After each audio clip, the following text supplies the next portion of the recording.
The cold wind, announcing the end of autumn, rustled through the street trees in Pacific Heights. Inside my warm living room, I gazed out the window while savoring the aroma of blue bottle coffee in my favorite porcelain mug. The falling leaves drifted in unpredictable spirals, much like the trajectory of my life, once orderly, now scattered in directions I never expected.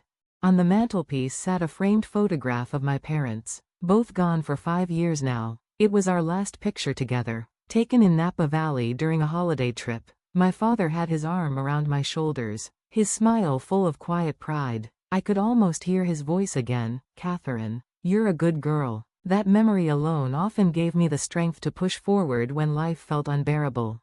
On the mahogany coffee table lay my wedding album, its pages open to a photograph of me in a Vera Wang gown, radiant and full of hope. David stood beside me, his hand in mine, his smile so convincing it had deceived not only me but everyone present that day. The solemn ceremony at Grace Cathedral felt like a sacred beginning. My father had held my hand tightly, almost as if he feared letting me go. My sister Brittany, the ever-glamorous maid of honor in her Dior gown, had stood at my side, celebrating my happiness. Back then, I believed nothing could break that bond of family and love.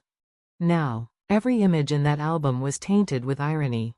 I am Catherine Parker, director at one of San Francisco's most prominent marketing firms. For 10 years, I had worked my way up from assistant to leadership, spearheading multi-million-dollar projects, collaborating with Google, Apple, and Meta. From my office on the 35th floor, the skyline reminded me daily of what hard work could accomplish. My identity, my pride, my self-worth, all of it was tied to the work I poured myself into. Family, however, was a far more fragile thing. After our parents' accident, Brittany and I only had each other. I became both sister and mother, picking her up from school, helping with homework, listening to every heartbreak and every dream. Where I had chosen discipline, university, and career, she had chased glamour and visibility. She dropped out of USC, reinvented herself online, and soon, the world adored her curated life. 500,000 followers admired the designer outfits, exotic vacations, and candlelit dinners she posted daily. I admired her too, though in a quiet, supportive way. I thought I understood her. I thought I was still her anchor. David entered my life like a chapter out of a novel. I met him at a company party, he in his perfect Hermes tie, bourbon in hand. With that disarming smile, he spoke about markets, art, and the future as if weaving them together in a story meant only for me. A year later, there was Paris, champagne, caviar, and a Cartier ring slipped onto my finger under the golden glow of the Ritz suite. Our marriage looked flawless. Breakfast at Tartine on weekends, vacations in Europe, holidays spent wine tasting in Napa. He adored my cooking, especially my beef bourguignon, which I prepared with a devotion that felt almost sacred. And Brittany? She was always with us, shopping together, laughing over coffee at Union Square, letting me spoil her with designer gifts she couldn't yet afford. "Thank you, sis," she'd say, hugging me with childlike joy. I believed those moments were real. I believed love and loyalty still existed.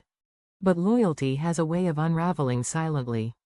David began coming home later, excusing himself with client dinners and urgent deals. At first, I accepted it. I had my own long nights at the office. But then Brittany's posts began to overlap suspiciously with David's absences, dinners in the financial district, champagne glasses in dimly lit lounges. Coincidence? I told myself. My sister wouldn't. My husband couldn't. Until the day I saw them. At the Ferry Building's cafe terrace, they sat together, my sister leaning against David's arm, her fingers grazing his sleeve as though it belonged to her. On her wrist gleamed a Cartier bracelet he had once explained as a business gift. Their laughter mingled with the sounds of clinking cups, intimate and unguarded. Then David reached for her hand, giving her the same tender smile he had given me at our wedding. I froze. My heart pounded violently, but my body refused to move. The world blurred, and yet that image burned itself into me, unshakable. In that moment, my past, my present, and the future I had envisioned, all of it fractured. The next day, I gathered every ounce of strength and went to Brittany's penthouse. The bay shimmered outside her floor-to-ceiling windows, mocking me with its vast serenity. When she opened the door, she wore silk loungewear and her hair cascaded effortlessly, as if she were preparing for another glamorous photo shoot. Her lips formed an apologetic curve. "I'm sorry, sis." But her eyes? They carried not shame, not regret, only a mixture of defiance and something far darker. Determination. "But he's perfect for me." Brittany's words echoed in the silence of her penthouse, ricocheting off the glass walls that overlooked the glowing city below. She lounged on her luxury sofa, an iPhone glinting in her manicured hand. Her tone was casual, dismissive, as though the man in question had been nothing more than a trinket she had picked up at Chanel. Then she sighed and added, almost as an afterthought, "He wasn't right for you." The moment those words left her lips, all of my unease, every quiet suspicion I had buried, snapped into alignment like puzzle pieces falling into place. Brittany shifted her gaze to the skyline, her voice soft yet sharp, like the edge of a crystal glass. "You know, I've always been jealous of you. Graduating with perfect grades, landing a job at a top firm, having an ideal marriage, everything came to you as if it was meant to. My whole life felt like it was lived in your shadow." Her laugh was short and brittle. Even Instagram, 500,000 followers, the luxury trips, the designer bags. "Don't think I did it just for me. I built it because I wanted to prove something. To prove I could outshine you in ways you never could. I have charms you don't, Catherine. I wanted to prove that." I studied her in that moment, the glittering penthouse lights reflecting in her eyes, all her curated glamour, the designer dresses, the filters, the perfect captions. It had all been a mask. Behind it was envy, festering for years. Without a word, I rose from my chair. My hand went to my wallet, and I pulled out the wedding photo I had carried for years, David in his tuxedo, me in my white gown, both of us smiling as if eternity belonged to us. I placed it gently on the marble coffee table between us. "Be happy," I said simply, my voice steady though my heart was breaking. Then I turned and walked out, the echo of my heels against her polished floor marking the end of an era. From that day, the battle shifted from emotions to documents, from heartbreak to legal proceedings. Jennifer Brown, one of Silicon Valley's most formidable divorce attorneys, became my anchor. At our first consultation, I spread every piece of paper across her oak desk: property deeds, bank statements, contracts. "We'll protect your rights," Jennifer said in her calm, decisive tone. Her words steadied me. The negotiations were grueling, but they proceeded more smoothly than I anticipated. David, perhaps driven by guilt, or by eagerness to begin his new life, ceded most of our assets to me: the Victorian-style home in Pacific Heights, the crimson Tesla Model S, even the Swiss bank accounts. "You deserve it all," David said in our final meeting. They were his last words to me as my husband. On the day my divorce was finalized, I walked into Grace Cathedral alone, the same aisle I had once walked down on my father's arm, dressed in white silk and hope, now felt cavernous and silent. Stained glass light spilled across the stone floor, painting my face with shifting colors as I sat in the pew. 5 years of marriage, 5 years of shared breakfasts, of laughter, of small rituals that had once seemed sacred. They weren't wasted, I realized. They had been real. Even if they ended in betrayal, the chapter was over, but the book of my life was still unwritten. Back at my Market Street office, I buried myself in work, contracts, proposals, strategy meetings. They became my salvation. 6 months passed in a blur of deadlines and sleepless nights. Never fall in love again. That became my mantra. Work was enough. Work was safe. Until the day Sarah Johnson, our CEO, handed me a folder and said, "Catherine, this is an excellent proposal. I'd like to recommend you as a candidate for vice president." My heart fluttered. For years, I had built, sacrificed, clawed my way upward, and now, the recognition came. I smiled politely, but inside, something fragile and long suppressed stirred. The project that followed was massive, a $100 million collaboration with a leading Silicon Valley tech company. I lived at the office, drowning in market research and strategy, my MacBook glowing late into the night. Love and marriage? Irrelevant. This was my purpose. This was my destiny. But destiny often writes in curves, not straight lines.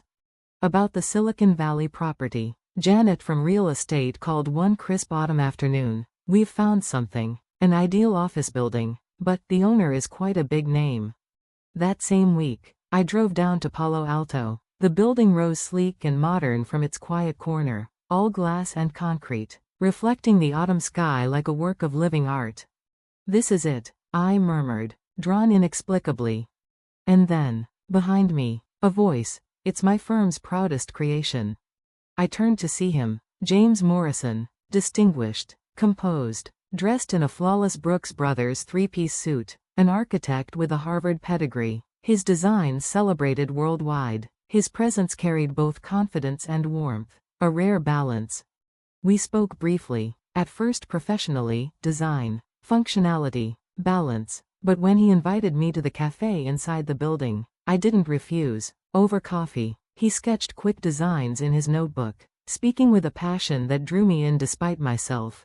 It's an honor to speak with someone of your insight, Catherine, he said, his eyes sincere. For the first time in years, my heart skipped a beat.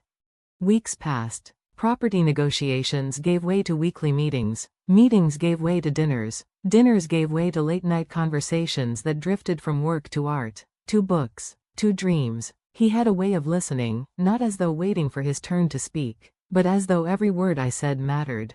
At Cezanne, over fine wine and candlelight, he looked across the table and said, I truly enjoy talking with an intellectual woman like you.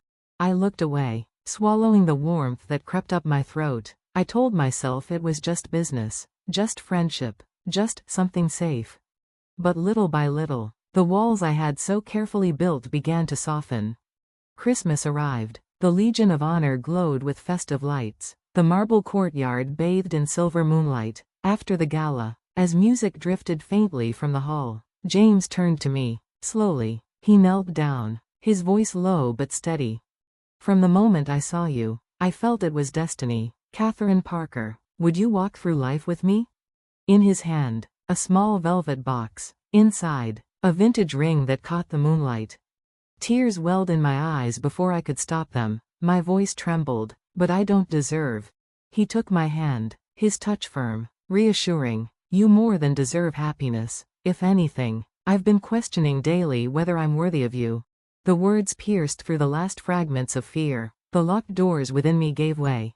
Yes. The word escaped me, flowing with my tears. For the first time in years, I chose love again, not out of obligation, not out of habit, but out of hope.